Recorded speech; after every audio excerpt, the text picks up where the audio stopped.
Hi, I'm Kelly Speer, and I'm a postdoc at the Smithsonian, and I'm here for the Bat Advent Calendar to present this paper that I had the absolute pleasure of working on with some collaborators at the University of Florida. So basically, the setup for this paper is that in the Bahamas, there are lots of isolated islands that seem to give some bats difficulty when dispersing between islands.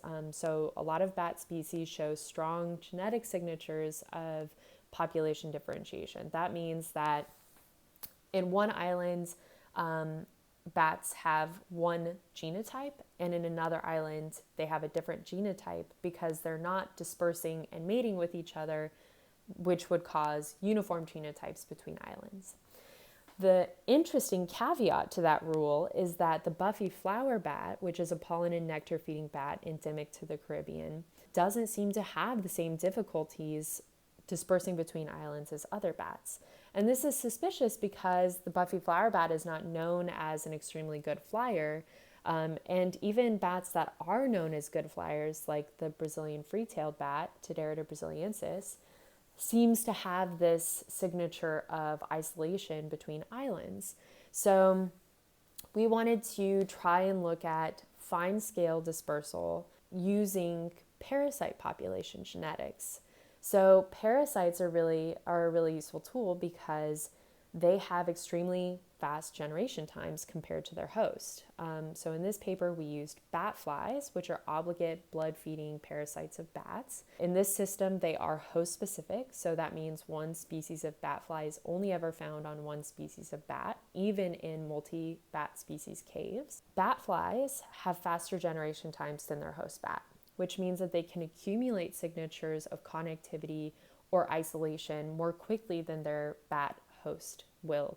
To examine whether or not this signature of connectivity in the genome of buffy flower bats held true even when we examined their obligate host-specific parasites, we used microsatellites to detect patterns of differentiation or connectivity between islands, and we confirmed previous research that indicated that, yeah, the buffy flower bat has the same genotype across these islands that have caused other bats some problems to disperse between.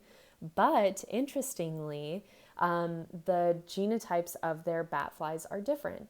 In fact, it seems like bat flies show strong differentiation based on distance between islands. So this is a figure from the paper that shows different genotypes belonging to different individuals. So each bar here is an individual, and the colors of each bar represent the proportion of that individual's genotype that falls into one or another predetermined groups. What we see in the buffy flower bats is that regardless of where an individual was collected, there is no geographic signature of differentiation between their genotypes. But when we look at the bat flies, Abaco and Grand Bahama bat flies have much more of this dark purple genotype, whereas the Eleuthera and Long Island bat flies have much more of this light blue genotype. And this is consistent with the pattern of isolation by distance, where the further apart two individuals are, the more different their genotypes will be. So the take-home message from this figure is that while buffy flower bats have no differentiation based on geographic locality, bat flies shows strong differentiation between Abaco and Grand Bahama and Eleuthera and Long Island, which could be indicative of recent changes in dispersal in their bat hosts between these islands. Or it could mean that dispersal between these groups of islands is rare and allows enough time between dispersal events for bat flies to accumulate genetic changes, but not enough time so that those changes are evident in the genome of the bat host. One interesting thing that we found that we weren't actually looking for at the outset of this study is that bat flies are susceptible to Wolbachia. Wolbachia is a common reproductive parasite found in other insects, And through its efforts to increase its own transmission, Wolbachia causes mitochondrial DNA sweeps.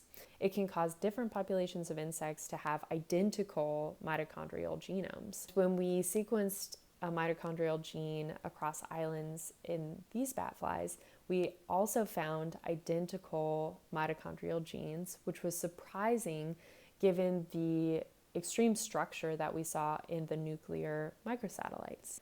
The take-home message from this paper is that bat flies might be a very good tool for examining fine-scale dispersal that may not be obvious in the genome of their bat hosts.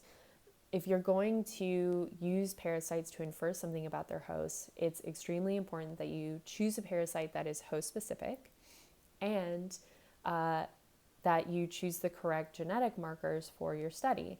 If we had relied only on mitochondrial DNA, we wouldn't have detected the differentiation between islands that's obviously there due to the influence of Wolbachia reproductive parasites.